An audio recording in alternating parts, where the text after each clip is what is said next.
Elevate your fashion fits with the Shopee styles. Get deals worth 50%.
Tahimik! Ano yung muntik mo nang nahuli, ha? Isda po. Wala po. Wala po. Halika nga rito. Gigisingin kita. Halika. Opo.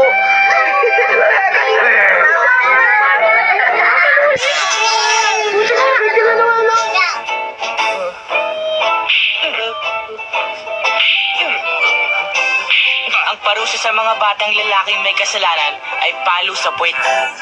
Na hindi naman gaanong masakit. Pero, laging ako na lang ang napapalo. Bakit yun?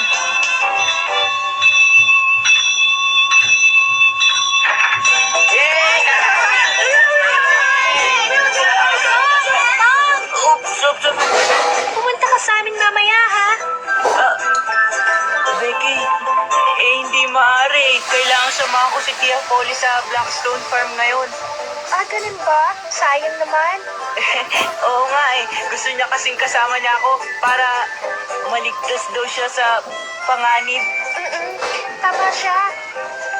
Nagsinungaling na naman ako kay Becky. Mag-isa lang ang Tia Polly sa pagpunta sa Blackstone. Kasi naipangako ko kaya nasasamahan ko siyang mangisda mamaya. May nakita raw siya magandang pangisdaan. Ha! Bakit? Halika na! Oh, bakit? Di ba sabi mo mangingisda tayo ngayon? Ayoko. Masama ang pakiramdam ko eh. Ano?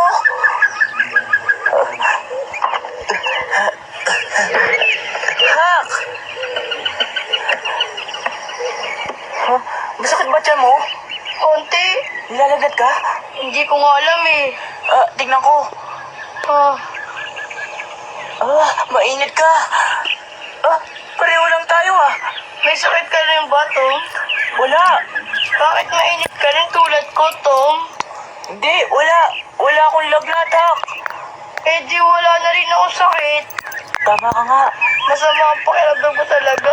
Ayaw ko kumilos. Gusto ko na lang maiga. Alam mo, mainit kasi ang panahon ngayon Umalis ang Tia Polly ko kanina, kaya kung mangingisda tayo. Ngayon na, mamayang gabi pa ang balik yun, makakapangisda tayo na matagal. Sa susunod na lang, Tom. Sabihin mo na lang sa akin ang lugar. Mahirap ipaliwanag sa'yo. Gamot, alam ko na. Gamot? Iinom ka ng gamot, kukuha ko sa bahay. Pagkainom mo ng gamot, syempre, gagaling ka agad. Ganun ako Ayoko uminom ng gamot, Tom. Sige na, Hak.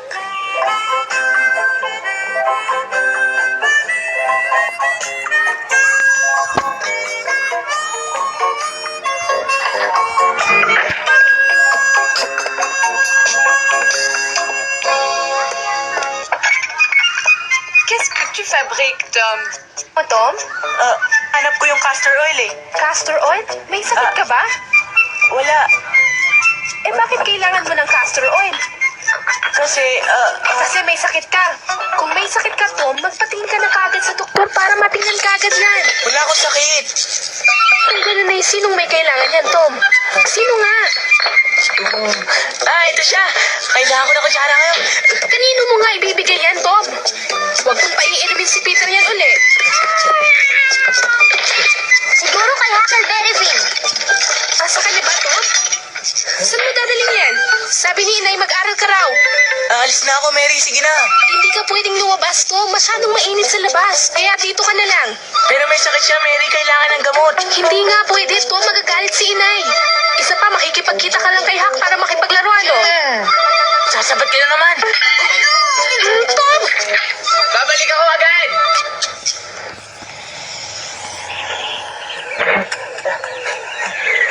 Hey, Hak! Dala ko na! Ito na, Hak. Sabi ko naman sa'yo, di ko kailangan ng gamot eh. Subukan mo lang. Mabisa to. Matatanggal agad ang sakit ng tiyan mo. Ano ba yan? Castor oil yan ah. Madali kang gagaling dito. 2 ganitong kutsara lang ang kailangan mo. Paano ba yan? Madali lang. Ilalagay mo lang to sa kutsara. Ikaw muna mauna. Oo, yun lang pala eh. Tingnan mo. Ganito lang.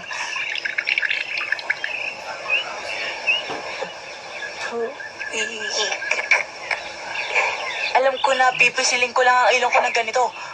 Oh, ganito oh.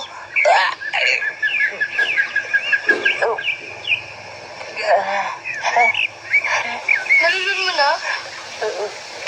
Oo, niloloko na. Nakita mo kung paano ginawa ko. Ngayon, ikaw naman. Ayoko yan. Yung... Mabisa ito. Salamat na sa pagdadala mo yan, Tom. Ikaw bahala. Sige. Parang ayos na pakiramdam ko, Tom. Halika na. Makita na tayo. Ayoko na. Nabikit yata yung gamot sa lalamunan ako. Parang... Ano nangyari, Tom?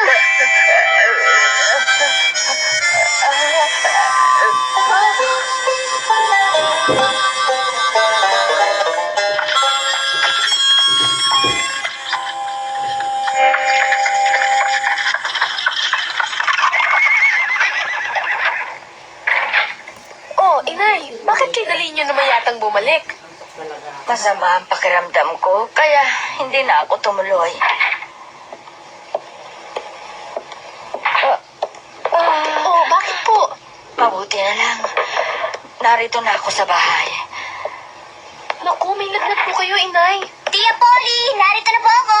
Saan si Tom? Naglalaro po sa labas. Hindi naman po ganon. Pinuntahan po ni Tom ang kaibigan niyang may sakit. Sino? Sino bang may sakit? Sino nga ba yun? Nakalimutan ko po, Inay. Si Huckleberry Finn po. Ano ka mo?